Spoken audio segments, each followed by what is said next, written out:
Bonjour à tous et bienvenue dans cette nouvelle édition de Dialogue bipolaire qui s'inscrit au sein d'une nouvelle plateforme qui s'appelle Bipolar and Belong, qui est en réalité un mouvement pour l'inclusion des bipolaires dans la sphère sociale. Mon nom est Michel Leroux et aujourd'hui j'ai le plaisir d'accueillir Inès Saab. Bonjour Inès. Bonjour Michel, bonjour tout le monde. Alors je te présente, hein, Inès, tu as 29 ans, Oui, tu es autrice et écrivaine publique, militante écologiste à Zero Waste Paris et cinéphile. Tu t'intéresses à l'écriture sous de nombreuses formes, récits, poésie, nouvelles, scénarios et témoignages, dont 25, c'est le titre, qui vient de paraître aux éditions Vérone. c'est C'est bien ça, ça. tout à fait. Alors évidemment, ma première question portera sur le titre, mais avant ça, je voulais dire que Inès et moi, on se connaît, on s'est rencontrés il y a un an et demi à peu près, euh, lors d'un podcast qui était consacré aux artistes en devenir. Et à cette époque, Inès était à la phase du manuscrit. Euh, Elle devait encore réécrire des choses, mais annonçait déjà qu'elle souhaitait ardemment être publiée, donc ce qui est le cas. Donc bravo Inès pour ça. Merci beaucoup. Et dis-moi Inès, euh, pourquoi 25? Explique-nous. Alors 25, c'est vrai que ça paraît énigmatique et puis on n'est pas habitué aux chiffres, aux nombres dans un Ah, de ta titre. part, hein, tu as une écriture tellement, je dirais, euh, comment dire, riche, que je m'attendais plutôt à une phrase titre, tu vois, et alors, non pas un mot, mais un chiffre, donc, Mais c'est vrai que j'ai voulu 25 parce que en fait bon c'est l'âge auquel j'ai eu ce diagnostic. ouais, Et en fait, du coup, ce témoignage, il narre la temporalité de ce témoignage est sur 6 mois. ouais, 6 mois pendant ces 25 ans, donc la moitié de mes 25 ans, on va dire. ouais, Il y a ouais, une autre moitié, évidemment, mais en tout cas, voilà. Et effectivement, je me suis dit que 25, je trouvais que ça reflétait ce que j'avais envie euh, de représenter dans un titre. ouais, Donc en gros, voilà, c'est vraiment pour les 25 ans, à l'âge auquel j'ai vécu tout ça. J'ai ouais, vécu le diagnostic, ces hospitalisations, tout ça. Enfin, ouais. Parce que normalement, 25 ans, c'est le quart de siècle, c'est une forme de jubilé, hein, c'est censé être une totalement. étape, peut-être fin d'études et tout, une étape heureuse. Et pour toi, ça a été quand même autre chose, ces 25 ans. Oui, tout à fait. Effectivement, en général, 25 ans, c'est assez symbolique. Et comme tu le dis, effectivement, pour moi, ça a été très particulier comme année. Euh, On va en parler, on va en parler. ouais. Moi, je dois dire, tout à l'heure, je veux dire, avant de commencer, je te disais que j'ai vécu avec toi ces derniers jours en lisant ton témoignage, Mm. euh, qui n'est donc pas une autobiographie, parce que comme tu le dis, c'est une tranche de vie C'est ça. Ouais. extrêmement dense.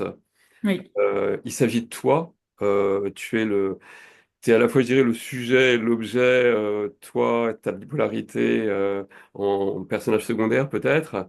Euh, mais à la lecture de ce livre, où à l'époque, tu parlais en fait d'écrire un peu l'émergence d'un diagnostic, parce que c'est Mhm. la phase, la période durant laquelle tu as été réellement diagnostiqué. Euh, euh, pour moi, ce livre très très dense, c'est ça, mais c'est aussi, je dirais, un énorme, enfin, c'est un témoignage sur la quête identitaire, sur des traumatismes enfouis, euh, Totalement. sur la honte, sur le rapport aux autres, euh, sur des volontés de dissimulation et en même temps pas. Enfin, c'est c'est vraiment, c'est d'une densité extraordinaire et aussi d'une écriture qui m'a beaucoup touché parce que j'aime bien les classiques, j'aime bien le 19e siècle, etc.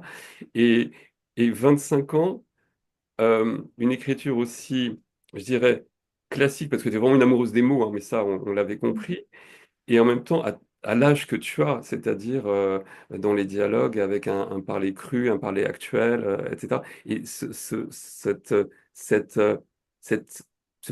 cette mixité, je dirais, est très, très, elle est très, elle est inhabituelle, je dirais. Donc voilà, je voulais te dire ça déjà. Et tu es d'accord sur ce que je viens de dire, sur comment j'ai perçu ce... Oui, oui, oui, tout à fait. C'est vrai que ce que tu disais sur les thématiques du livre, par exemple, euh, la bipolarité, il n'y a pas que la bipolarité dans ce livre. Et t'as évoqué toutes je pense, toutes les thématiques que le livre dévoile. Enfin, tu parlais de la honte, tu parlais du rapport aux autres. Enfin, j'en passe. Enfin, il y a la question du dévoilement aussi, hein, de se Ouais, dévoiler sur sa maladie auprès des autres. Enfin, du coup, quand j'en ai parlé à ma famille, quand j'en ai parlé à mon ex à ouais, l'époque. ouais. Donc oui, je suis tout à fait d'accord avec ce que tu viens de dire. Ouais, totalement. Parce que quand tu vois, si on suit un petit peu le fil du récit, euh, euh, tu, quand la dépression s'installe, ah oui, je voulais aussi dire que ton écriture, elle est à la fois pour moi pudique et impudique. Hmm, C'est-à-dire que à travers le choix des mots et une forme de poésie ou même de littérature, euh, ça fait passer des choses qui sont extrêmement violentes. Extrêmement hmm, violentes. Parce que vraiment, tu nous emmènes aux confins de très fortes souffrances, puisque tout à l'heure on en parlera. Il s'agit aussi de volonté d'en finir, il s'agit de volonté mhm, voilà, de tout lâcher, etc. hmm. Euh, et je dirais que le spectre de ce livre, il est tellement large que du coup, il y a un effet miroir pour notamment le bipolaire que je suis. Hein. Moi, je suis bipolaire 1, mais par exemple, quand ta dépression s'installe, je suis avec toi, tu vois, Ouais. euh, je vais te lire. Je sentis progressivement sourdre en moi une angoisse vive et acérée. Peu à peu, ma capacité de concentration se détériorait. La confusion de mon état mental, constellée de racines emmêlées, j'avais la sensation de retrouver des réminiscences de mon corps et de mon esprit que je croyais empêchés, attelés. Je ne pouvais lui dire comment ni pourquoi. Mon corps entier était englué dans les ombres du passé, meurtri par la honte, les failles et la tristesse radicale tyrannique. Alors, ça, pour moi, c'est le sentiment de la dépression qui s'installe, qui est très bien exprimé. Mais j'ai en même temps le sentiment que c'est comme si la bipolarité qui n'était pas encore exactement diagnostiquée à ce moment-là joue le rôle de révélateur, de miroir grossissant. Hmm. Est-ce qu'elle a joué ce rôle? Est-ce que ton trouble de l'humeur, à ce moment où tu ne savais pas encore exactement ce que tu avais, où tu le soupçonnais seulement, euh, il, il a joué il y a eu ce rôle de mise en avant, mise en surface, remontée en surface de choses que tu pensais avoir euh, dont tu pensais t'être débarrassé peut-être, ou que tu pensais avoir dépassé, mais en Ouais. réalité, non. Totalement. En fait, je pense que oui, oui, c'est exactement ça. J'ai eu enfin, avant le diagnostic lui-même, enfin, et comme tu disais, je soupçonnais en tout cas un trouble bipolaire, mais j'étais pas à faire un autodiagnostic, tout ça. Enfin, c'est un psychiatre qui doit faire ça. Ouais, Et effectivement, en fait, comme tu le dis très bien. Derrière cette grosse dépression, en fait, il y avait des traumatismes, il y avait des choses qui dataient d'il y a très longtemps, qui sont revenues à la surface. ouais, Et il y a eu des deux qui se sont un peu mélangés, on va ouais. dire. Et ça a été un cocktail assez intense. Voilà. Ouais.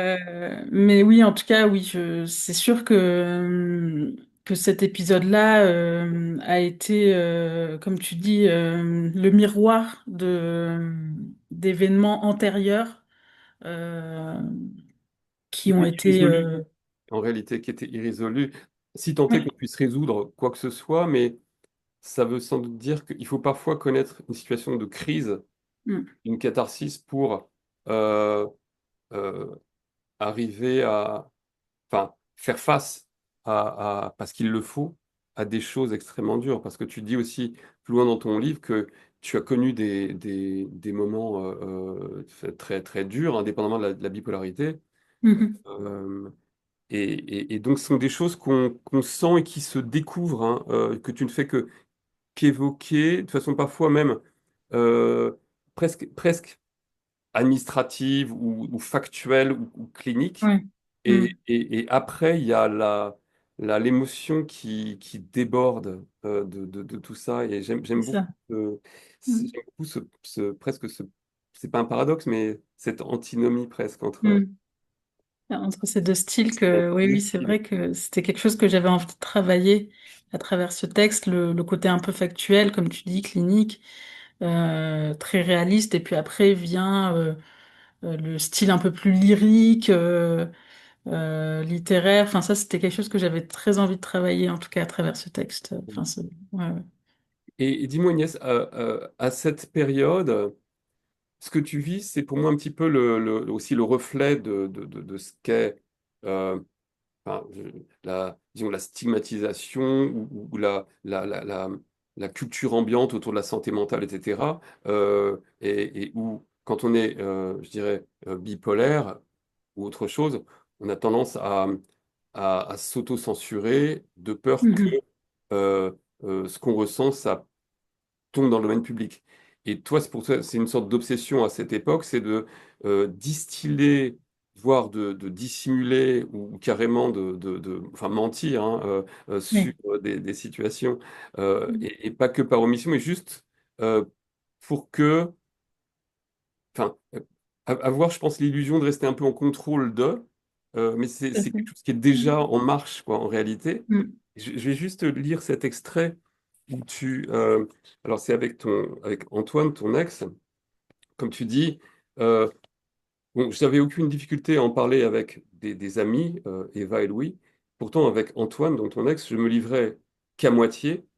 Euh, donc, sur la bipolarité ou sur des tentatives de suicide avorté, etc., décider de ne pas lui en parler ne donnerait lieu à aucun jugement ou objection de sa part sur le sujet. Je freinerais la maladie pour qu'elle n'empiète pas sur l'avenir de notre couple. Je laisserais ainsi notre relation indemne. En cela, je lui mentais, et lorsque nous voyions, j'arrivais à masquer la dépression et simuler la personne que j'étais avant. Mm. Alors, si tu pourrais nous dire un peu comment c'était dans ton fort intérieur, dans ta tête, ce genre de choix, parce que c'est un énorme dilemme. Ouais.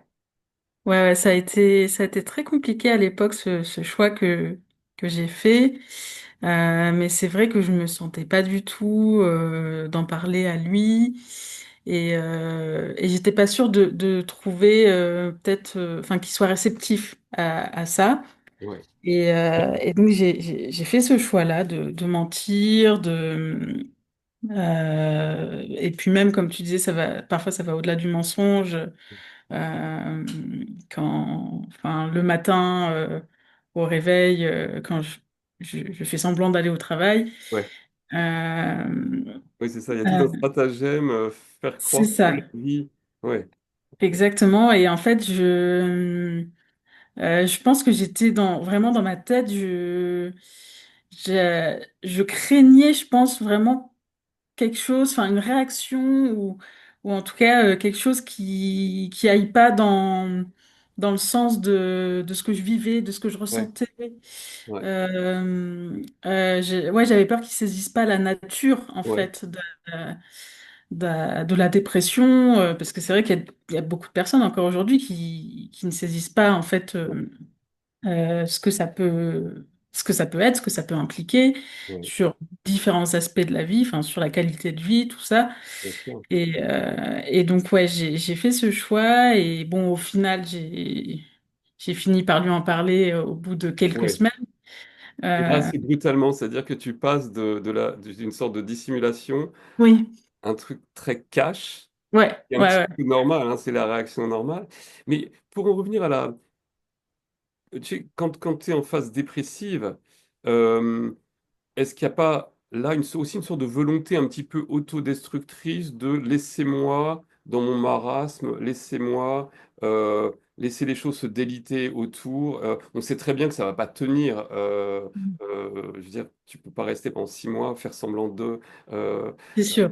et, et est-ce qu'il n'y a pas aussi, parce qu'on est déprimé et qu'on est très égocentré, je dis pas égocentrique, mais égocentré, euh, euh, peut-être aussi une sorte de manque, manque, enfin, d'empathie, ou en tout cas de prise en compte des sentiments des autres, parce qu'on est tellement dans son truc. Ouais. Je parle d'expérience aussi, hein, Agnès, Mm. il y a pas que toi. Mais oui, il y a eu ça, hein. Oui, oui, totalement. Je pense que je l'ai beaucoup vécu par rapport à mon ex, ça, enfin, la question de l'empathie et puis tu disais aussi un peu plus avant le fait que quand on est en dépression, on a limite, entre guillemets, envie qu'on nous laisse tranquille, en train de couler, C'est tout ça. ça. Et moi, j'avais envie de ça, quoi. Enfin, j'avais envie qu'on me laisse, enfin, moi, j'avais envie qu'on me laisse dans mon lit Ouais, et c'est tout, que venez pas c'est ça. m'embêter, quoi. Ouais, ouais, ouais. Ouais, il y a aussi je dirais, un tel manque. On voit pas le monde de la même façon, c'est-à-dire qu'on se voit pas quand on est vraiment au cœur de la dépression, on se voit Mm, pas euh, se reconstruire, les petits points de lumière, etc. On n'est pas là, on est dans son marasme, presque aussi chez toi, si enfin, existentiel. Je crois qu'il n'y avait pas que la bipolarité, etc. Comme on l'a dit tout à mm, l'heure, il y avait beaucoup d'autres choses, et c'est oui, ce qui se ressent. Et quand tu l'as décrit ces phases-là, tu appelles souvent des notions du passé, des douleurs, tu convoques beaucoup de choses qui mm, vont peut-être au-delà de juste oui, d'une dépression, je dirais, classique. Donc, classique. ce qui alourdit, je dirais, encore le témoignage, Mm, mais qui l'enrichit aussi, je dirais. Et si, alors, si on parle de choses un peu, enfin, pas triviales, mais de ce qui faisait. Il y a plusieurs fils rouges dans ton témoignage, et qui sont, à mon avis, tellement propres à ce que vivent les gens dépressifs. Je crois que c'est intéressant de s'y arrêter une seconde. Ton rapport à la nourriture, par exemple. ouais, Hein, je te lis. Alors que je mâchais, je sentais grandir en moi cette sensation de bien-être qui se substituait à la détresse. Je savourais cet émoi qui me donnait une existence plus intense, plus dense, face au vide abstru que j'écrivais continuellement, que j'éprouvais continuellement. Voilà. La bile noire entière se déversait en moi plus violemment. Là aussi, là, on est. Il y a encore il y a une dimension presque littéraire. mm, Mais le fait est que la nourriture, après l'alcool aussi, hein, oui, ça commence par une bière et puis au fil des pages, ça devient beaucoup plus, c'est ça. même en présence des autres. Euh, la cigarette, alors tu as écrit une très belle phrase qui donne presque envie de fumer. Euh, d'une démarche boiteuse et timide, les cheveux dépeignés, enveloppés par le froid, j'inhalais voracement l'air glacial de janvier. Ah ouais. C'est très dur et c'est très beau et ça veut tout dire aussi. C'est comme tu le disais tout à l'heure, il y a laissez-moi dans ma détresse euh, et, laissez-moi combler moi-même ce vide Mm. avant de passer à l'étape recherche de solutions. Euh, sur- est-ce que sur est-ce que je l'exprime correctement? C'est-à-dire, c'est avant tout combler un vide béant. Ouais, ouais. Ouais, Oui, oui, tout à fait, hein. Vraiment, ces façons ouais, de compenser le vide, c'est vraiment à travers la nourriture. Moi, c'est vrai que j'ai toujours eu dans les épisodes dépressifs une tendance à l'hyperphagie, en fait, hein, ce qu'on appelle l'hyperphagie. ouais, Et puis ensuite est venu l'alcool, et puis, comme tu dis, ensuite est venue la cigarette. Euh, la cigarette, ça n'a pas duré très très longtemps, Bon. Ah bon. donc tant mieux. Ok, ok, ok. Mais voilà, enfin, le fait est que moi qui ne fumais jamais avant, là, je me suis dit, ah, mais il faut que je fume, il faut que je fume. Euh, et puis la cigarette, c'est mauvais pour la santé, donc, Ouais. et moi, j'ai envie de me faire du mal. Donc, il y avait aussi cette idée-là, à travers l'alcool aussi, d'ailleurs. Bah, de toute façon, c'est juste des moyens, mais en réalité, on consume sa vie par tous les bouts, et c'est jamais assez parce que la douleur est toujours là et qu'il faut l'éteindre ou la compenser. Euh, et c'est ce que tu as fait et que tu décris très bien parce que c'est pour les futurs lecteurs, c'est des sortes de marqueurs à l'intérieur du témoignage. Et c'est aussi c'est la partie impudique du témoignage.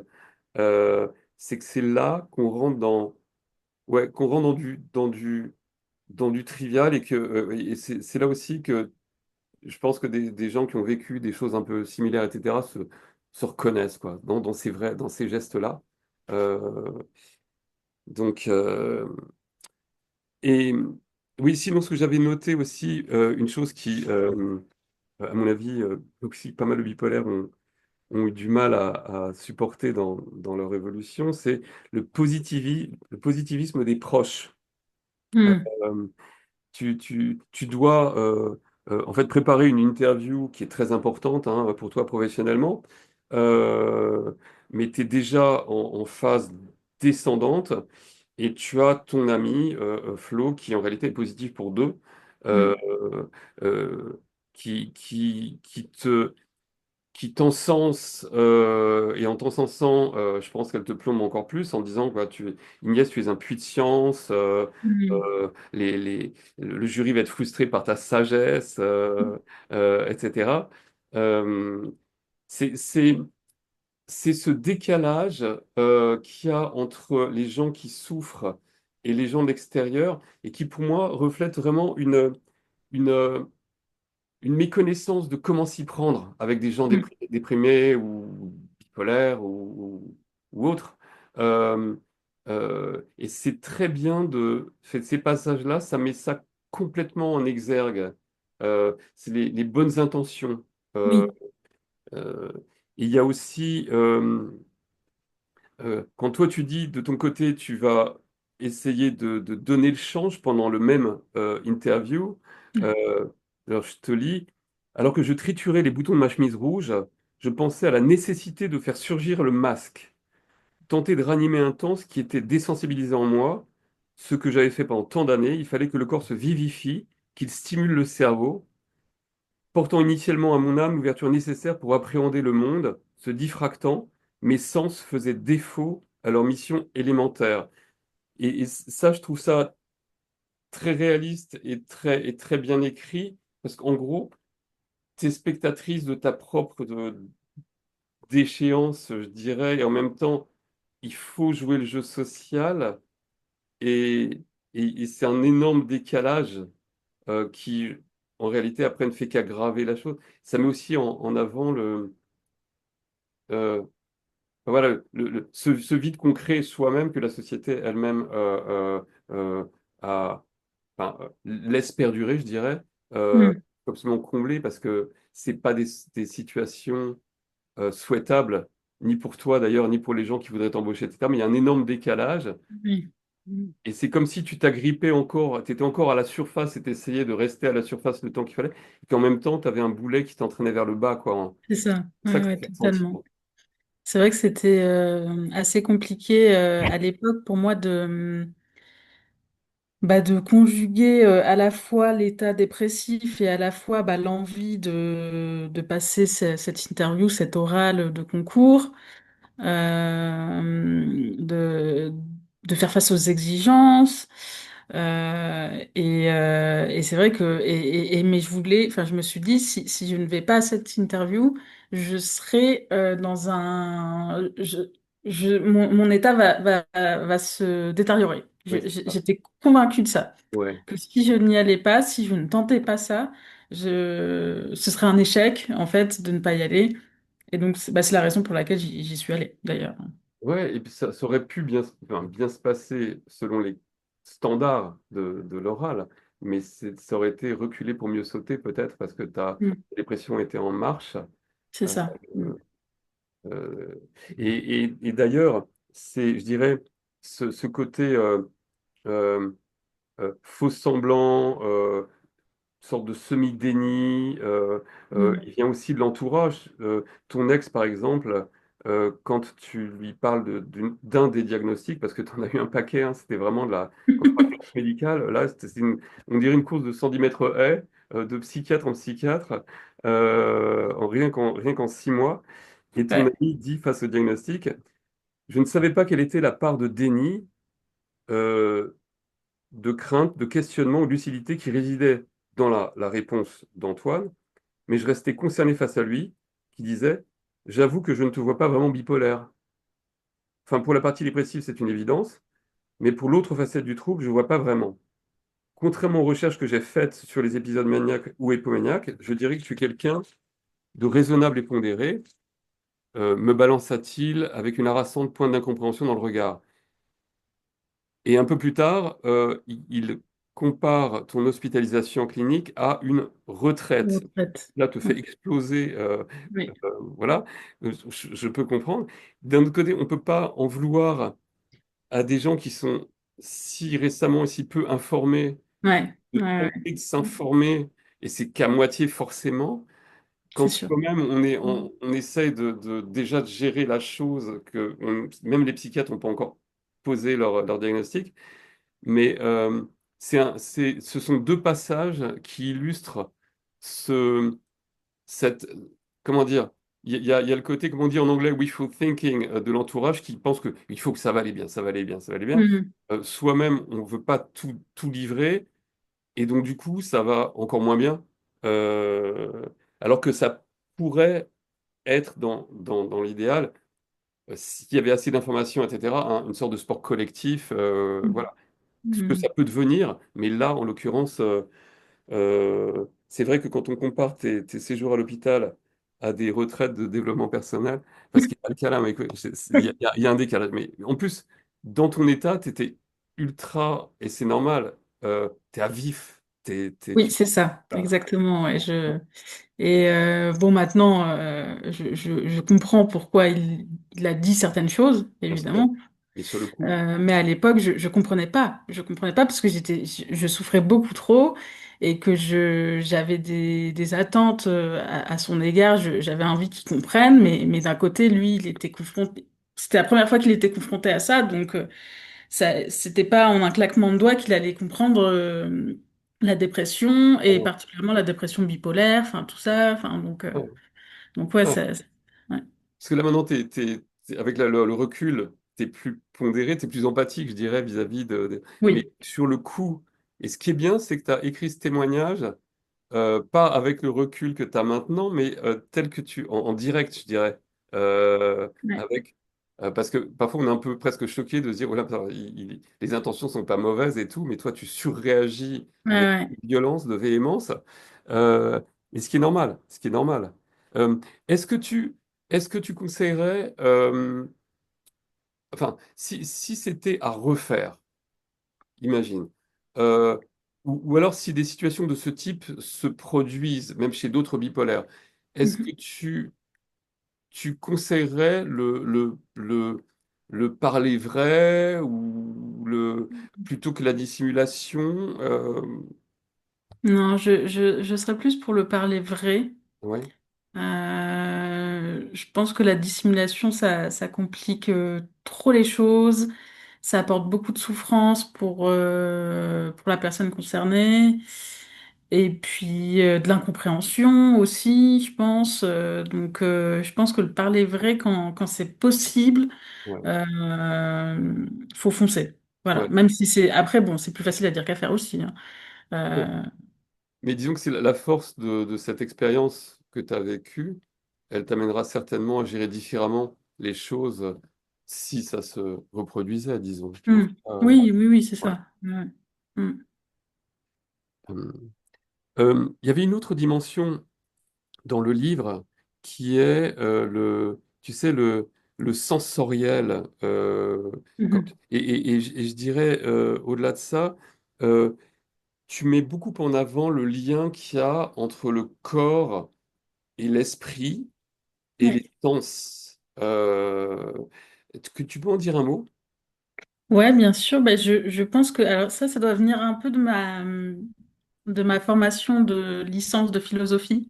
Ah, Euh, je pense que ça m'a un peu orientée aussi là-dedans. Et puis tout simplement parce que dans mon vécu de cette dépression-là en particulier, et puis bon, d'autres aussi, hein, c'est vrai que pour moi, il y avait cette idée que euh, le corps était, enfin, pour commencer par le corps, mhm. euh, était à la fois absent et omniprésent. Ouais, En fait, voilà, on se rend compte que quand on va bien, ben, en fait, on marche, on se mouvoie, on,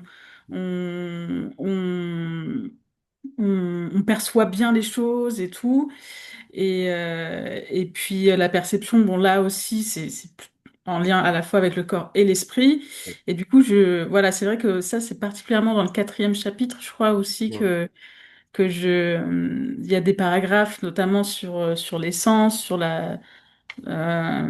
et c'est vrai que pour moi, c'était évident de mettre ça en lien, enfin que la dépression, les troubles psychiques en général, c'est pas que l'esprit, c'est le corps qui est impacté aussi. ouais, Euh, et donc voilà, c'était quelque chose que je voulais vraiment mettre en avant. ouais. Ouais, tu vois, le sens qui est la vue, par exemple, dit: Ma Oui. rétine ternissait les couleurs, et leur vivacité estompait les nuances. Mon regard se vidait de ses perceptions. Toutes les dimensions et l'acuité du toucher sur les surfaces s'atténuaient. Mon sens Mm. de la faim, de la soif, à la puissance âpre, contreposait le reste. Donc, c'est effectivement. euh, et je dirais que, comme en plus le processus de la dépression te fait abîmer ton corps, c'est vrai qu'il y a aussi un changement de perception qui Mm. fait on n'est plus exactement à l'optimum qu'on pourrait être, et que ça déforme aussi voilà, la perception. Euh, Ensuite, alors un sujet vraiment important, c'est celui de l'identité. Euh, Tu en parles beaucoup, tu parles d'identité fragile, déconstruite. Euh, euh, euh, Par exemple, tu écris: Je crois en fait que j'étais aliéné à mon propre désespoir. Mm. J'avais perdu toute mon essence et mon identité dans un processus de destruction. J'étais ainsi étrangère à moi-même, de par moi-même. Mm. Ce qui est, ce qui va au-delà, je dirais, de la bipolarité, hein, comme on disait tout à l'heure, ce qui Oui. fait que la bipolarité est plutôt un élément déclenchant de choses beaucoup plus profondes. Euh, est-ce que tu arrives à faire la part des choses entre, euh, je dirais, le phénomène bipolarité lui-même et, et le reste, c'est-à-dire Inès, son vécu, Mhm. les choses irrésolues dont on parlait tout à l'heure, ou est-ce qu'elles s'alimentent l'une l'autre? Alors, aujourd'hui, ça va mieux, j'arrive à mieux distinguer, mais pendant un moment, ça a été compliqué de justement, enfin voilà, comme tu dis, ça s'alimentait vraiment l'une et l'autre, et de façon parfois très très intense, très difficile, très dure. Mais aujourd'hui, voilà, enfin, je commence à être vraiment sur le chemin du rétablissement Ouais, c'est bien. et à mieux aussi mieux gérer mes émotions, mieux comprendre certaines choses qui se sont passées auparavant. Et donc aujourd'hui, hein, voilà, il y a peut-être encore un an, ça, c'était compliqué. Ouais, Mais aujourd'hui, là, août 2025, c'est plus clair, plus nette, et j'arrive davantage à bien faire la distinction. Ouais. D'accord. Ok, c'est bien, c'est bien. Et c'est nécessaire, je dirais. Tu sais, c'est toujours un peu ce débat entre euh, suis-je bipolaire, ai-je le trouble? Il y a un moment, enfin, il y a une frontière un petit peu trouble parfois entre les choses. Euh, Mm. euh, mais en tout cas, déconstruire, c'est vraiment important. Euh, Plus loin dans d'ailleurs, plus loin dans le témoignage, euh, euh, là, on parle de quelque chose qui est aussi très présent, qui sont les pensées suicidaires et même la notion de mort. Je vais citer là aussi un exemple. Euh, Tremblant dans la nuit, m'attachant à leur résonance, ne tentant aucunement de réprimer cette fougue mortelle, je me rendais dans la cuisine pour prendre un verre et le casser le plus discrètement possible sur la terrasse pour ne réveiller personne. Je gardais un bout de verre avec moi, tandis que je jetais le reste. Ce bout de verre, il est resté pratiquement dans tout le témoignage quelque part dans ta Ouais, poche. ouais, Il a vraiment fallu qu'un psychiatre c'est enfin, ça. te demande volontairement de t'en débarrasser. Euh, et il y a presque, après une sorte de délectation, tu vois, que tu te vois l'enfoncer, écharper ta chair. Mm. Euh, et là, on rentre dans des descriptions où où, où des choses aussi graves que la volonté d'en finir euh, sont presque magnifiées par le Ouais. style, par l'écriture. Et pour autant, tu ne passes pas à l'acte. Est-ce que tu peux nous dire ce qui fait que t'es pas passé à l'acte en réalité? Je pense que c'est plusieurs éléments. Déjà, il y avait ma famille. Enfin, j'étais et je suis encore. J'ai cette chance d'être entourée, d'être Ouais, bien entourée. ouais, C'est une chance. Euh, et je pense que c'est un élément central là-dedans, dans ce non passage à l'acte. ouais, Même il y a ces moments où je m'imagine le faire, euh, intérieurement, il y avait cette imagination, mais qui restait seulement à l'état d'idée et pas fantasme de. presque.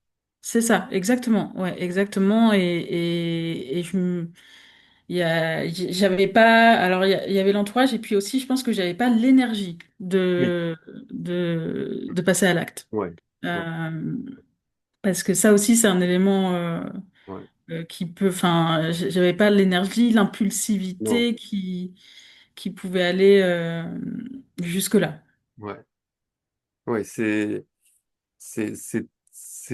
vraiment, comment dire, c'est toujours très tangent ça, et c'est sûr que être entouré que des gens que tu aimes, enfin, Mm. c'est parfois c'est très ténu, hein, ce qui empêche de passer à l'acte. Et même si tu parles de la mort en tant que telle comme une suave perspective, ce qui est très, très joli, mais qui peut être très dramatique, j'étais saisi par les voluptés envoûtantes du désir de la mort. Et ce qui est d'ailleurs, ce qui m'a aussi marqué, c'est que euh, tu dis un moment que tu te sentais, tu avais envie d'écrire, mais que tu étais en impossibilité d'écrire et que en même temps, sans le savoir, tu faisais toi un personnage de Oui, témoignage. c'est ça. Donc l'écriture n'était pas loin, mais tu en étais le sujet, mais Ouais, pas l'autrice à l'époque. exactement. Ouais, ouais. Ouais. Euh, et d'ailleurs, comme je dirais, prémisse la volonté de mort, euh, il y a ce côté, quand on parle de, de, de, de cesser de prendre soin de soi, d'arrêter Mm. de doucher, euh, euh, ça évoque un peu enfin, pas prendre des grands mots, mais du Kafka ou du Vian, où on laisse des choses pourrir. Et c'est déjà en soi une sorte de. On se met un peu dans une sorte de l'antichambre de la mort. Et c'est déjà beaucoup, c'est déjà énorme de ressentir ces choses-là. Mm. Pour autant, heureusement, il n'y a pas eu de passage à l'acte. Mais En tout cas, c'était là encore un sujet d'écriture qui est, voilà, qui est très riche, hein, qui est très. Enfin, tu étais ta propre inspiration, quoi. C'est. Euh, oui, je me posais une question aussi, c'est sur est-ce que la bipolarité est un tue l'amour? Parce que Mm. là, tu en parles aussi très très bien, la façon dont, dont, dont vos esprits et vos corps s'éloignent l'un de l'autre, dont la moindre phrase, le moindre comportement vient alimenter quelque chose qui est peut-être ton malaise, mais qui devient votre malaise, et que l'autre sait pas Mm. trop quoi en faire. Euh, et on a le sentiment, en lisant ça, que votre relation, elle est vouée à l'échec, Mm. et que vous, un peu comme quand on a connu des trucs trop durs, peut-être à la guerre, où il y a un moment où on peut plus trop envisager de se remettre ensemble. Euh, Ouais. c'est le sentiment que ça me donnait avec ton ex. Est-ce que du coup, c'est une bonne question. Moi, je pense que un des éléments qui a fait que on a été amené à rompre, c'est aussi que on était dans une relation assez récente Oui, aussi, un an. Ouais. un an, alors on vit des choses quand même en un an. Ouais, bien sûr. Mais voilà, ça reste un an et je pense et sur ces un an, il y a eu 4 mois où j'étais complètement en dépression. Donc 8 mois de relation, on va dire, entre Ouais, guillemets, normale. ouais, Et je pense que je pense que ça, c'est un élément qui a, entre autres, parmi d'autres, déterminé cette rupture. Et puis, je pense aussi le fait que moi-même, je lui dissimulais beaucoup de choses aussi. ouais. Je l'évoque à certains moments du livre que je ne lui ai pas parlé de traumatismes passés. Donc voilà, il y a beaucoup de choses qu'il ne savait pas, donc il ne pouvait pas Non. deviner, qu'il ne pouvait pas comprendre. Donc ouais, je pense que voilà, enfin il y avait beaucoup Ouais, d'éléments quoi, qui ont fait que, euh, mais je pense que relation récente plus ouais, grosse dépression qui l'a mené à l'incompréhension, ouais, ouais. euh, voilà, ça a été Il y a un peu le peu de cocktail. couples qui auraient résisté à ça dans des conditions un peu comparables. Euh, non, c'est sûr. Ça fait un peu de la bipolarité, une sorte d'énorme. Enfin, c'est pas même, je dirais même pas juge de paix, mais Mm. c'est quelque chose qui, ouais, auquel il est difficile de résister pour les raisons qu'on évoquait aussi, hein, sur la méconnaissance de la chose, ou le refus, hein, de s'assumer en tant que tel. On est un peu aux antipodes de l'harmonie Mm. nécessaire à un couple naissant, quoi, je dirais. Alors, dans les émotions, donc vous avez rompu, c'est dans le cadre du témoignage. Dans les émotions, il y avait aussi enfin, la colère, Mm. la peur, y compris la peur de la maladie. Euh, c'est très bien décrit. Euh, oui, puis il y a l'hospitalisation. Parce que là, Mm. tu es hospitalisé, je crois, 2 fois pendant cet intervalle-là. C'est ça, Tu vois beaucoup de psychiatres et en termes de diagnostic, même provisoire, etc., on passe du trouble unipolaire à la bipolarité, en deux, aux états mixtes, et les médicaments défilent aussi c'est ça. Ouais. dans le témoignage en très peu de temps. Euh, euh, et, et, et tu vois, je dirais de l'hospitalisation, même quand tu te retrouves à l'hôpital presque contre ton gré, je sens qu'il y a quand même en toi quelque chose qui te dit que c'est quand même l'endroit où tu dois être et il n'y a pas de refus d'obstacle. Disons que même si tu fugues d'une clinique, Oui, de la etc., clinique. Ouais. ouais, c'est ça, il y a quand même une sorte de. Tu sens instinctivement que c'est quand même l'endroit où tu dois être à ce moment-là, Mm. tellement tu as poussé loin Euh, enfin, tous les curseurs sont, euh, sont en hauteur. Oui, oui, oui. Oui, oui, effectivement. En plus, donc je pars de cette clinique et au final, quelques jours plus tard, de moi-même, je vais aux urgences de Sainte-Anne parce que je comprends que ça va pas du tout et que alors à ce moment-là, je veux pas être hospitalisée, mais au final, j'accepte l'hospitalisation parce que je Ouais. comprends que bah, en fait, c'est nécessaire. Donc ouais, ouais, ouais. Ouais. Et, et là, on te diagnostique réellement, je pense que quand on évoque les états mixtes, bipolarité 2, hein, c'est ça, Oui, euh, on te prescrit du lithium oui, et, euh, et c'est là, même s'il y a une forme enfin, pas de rechute, mais il y a il y a quelques oscillations après ça, euh, on rentre dans quelque chose qui relève une sorte de renouveau, en tout mm, cas tel que je l'ai compris. Là encore, ça oscille, hein, quand tu dis je m'habillais avec plus de soin, j'étais désireuse de liberté, je n'arrivais pas encore à me raccorder à la réalité et à la vie ordinaire quand même. Je me sentais abîmée, mais résistante. mm, Et c'est peut-être le gain de ce qui a précédé, c'est-à-dire abîmée, blessée, mais résistante, peut-être pas résiliente totalement, parce que, oui, mais résistante, euh, avec une énergie déroutante qui me maintenait et me stimulait. Alors ça, c'est un peu, je crois, ce qui est propre aux états mixtes, oui, d'être à la fois en dépression, éventuellement en hypomanie, en même temps, ce qui est un mélange quand même. Tu manques de sommeil, mais en même temps, c'est ça. tu as Mm, envie enfin, toi, t'as pas envie enfin, d'accomplir des choses, etc. Tu peux en mm. dire deux mots de cet état?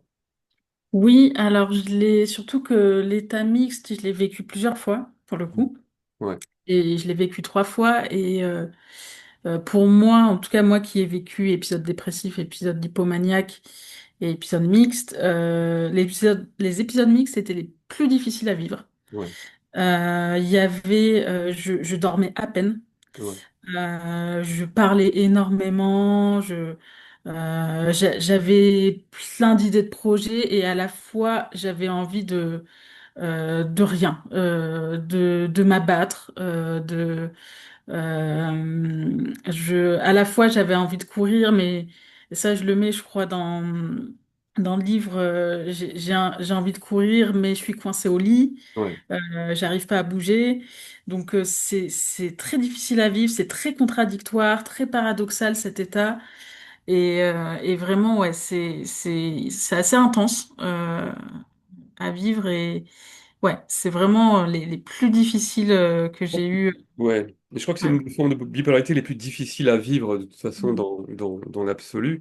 Euh, et tu cherchais dans cette phase de mieux aller, je dirais, euh, tu cherches une sorte de méthode. Je chercherais de manière si ostensible, pardon, à multiplier les racines de mes désirs, de mes rêves et de mes sensations.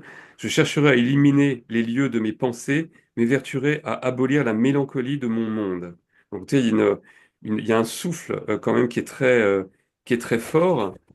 Euh, et et on en vient à quelque chose qui relève plus du spirituel, je dirais. Euh, et là, à la fin du témoignage, hein, donc tu es passé par toutes ces étapes, tu as envie d'aller mieux, tu fais des choses, euh, mais j'ai le sentiment, mais j'aimerais que tu m'en parles, que euh, il y a tout à coup quelque chose de spirituel qui est arrivé et sans que ce soit, ça relève c'est pas comme ça que je l'ai ressenti, d'une sorte d'exaltation hypomaniaque, etc., mais une sorte de retour à une source et en réalité tu parles d'eau et qui a l'air de t'apaiser. Je vais lire ce passage si tu veux bien. Oui, bien sûr. Euh,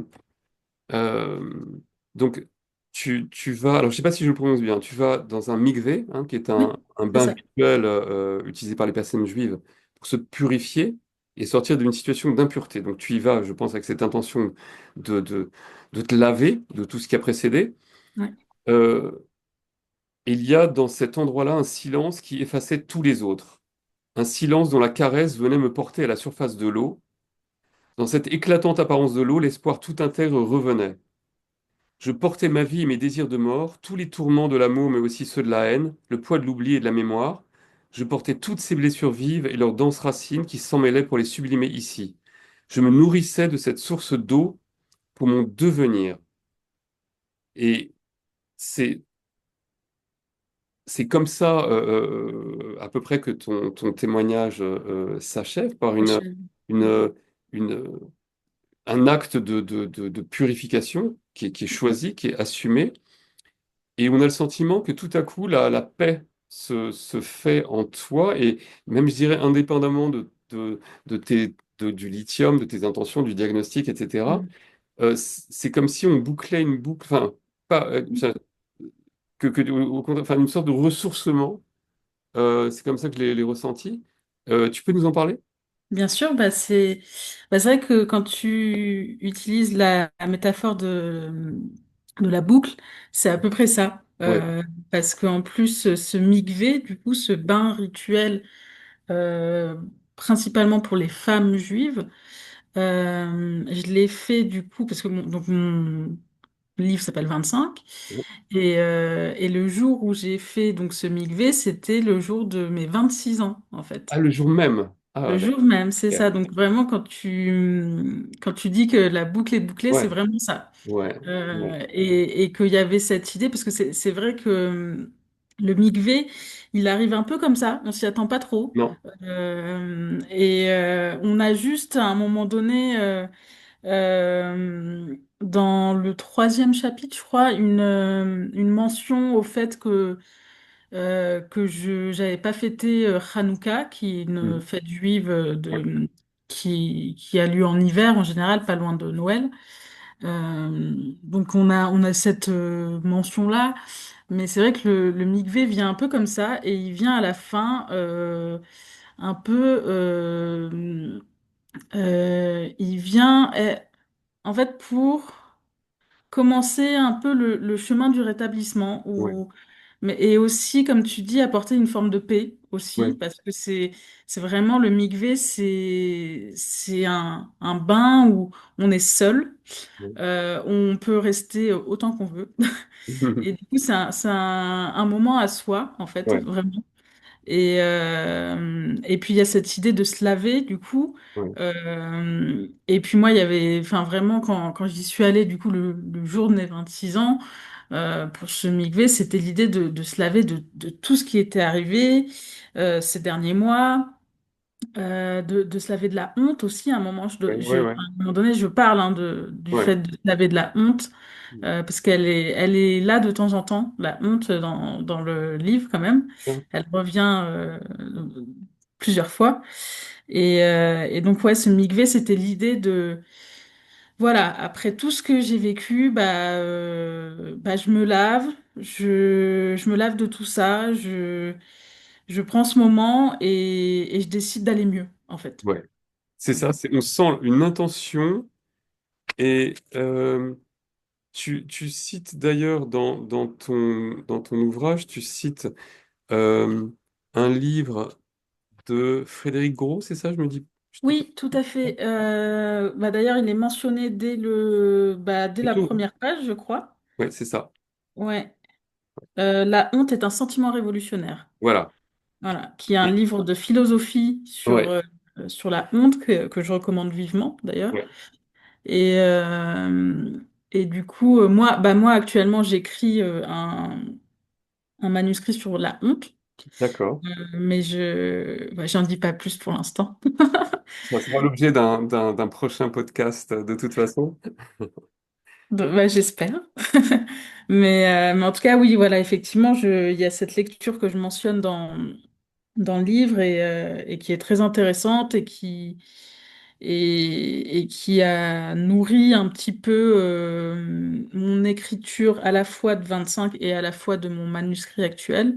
D'accord. Donc voilà, je recommande vivement. D'accord, c'est une très bonne transition. Il y a d'ailleurs un- une phrase où tu dis, c'est plutôt à la fin, où tu dis, ma vie portait dorénavant la parole et l'action incandescente. Et derrière ça, pour moi, il y a une notion de transmission et de partage dont tu Mhm, parlais d'ailleurs dans le podcast il y a un an et demi. mhm, Tu disais à quel point c'était important pour toi maintenant de prendre la parole, hein, qu'il n'y ait plus de dissimulation, de faux semblants, etc. mhm, Tu fais largement avec ton témoignage, tu t'ouvres largement à l'autre. Euh, et je pense que c'est une bonne façon de conclure ce podcast-là. Euh, mhm. euh, Sauf si tu as d'autres choses, je pense qu'on a abordé la plupart Oui, des oui, mots oui. qui, en tout cas, moi, m'ont touché. Euh, bah, écoute, je voudrais te remercier encore, hein, pour l'ouvrage en question, pour le partage et te donner rendez-vous euh, pour la publication du prochain manuscrit. Et de toute façon, on reste en contact. On mettra le lien vers vers 25 à la fin de ce podcast. Je voulais juste te dire une chose sur les 25, c'est que Oui. on est vraiment alignés parce que cette semaine, moi, je fête mes 25 ans de stabilité en Oh, bipolarité 1, waouh. tu vois. Ah, Euh, et alors, ça s'intitulera pas 25 parce que je vais pas faire de plagiat, mais il y aura quand même, je pense que ça va être 25 ans de stabilité en 25 fois une minute, mais sous forme de mm, post, hein, pour l'instant.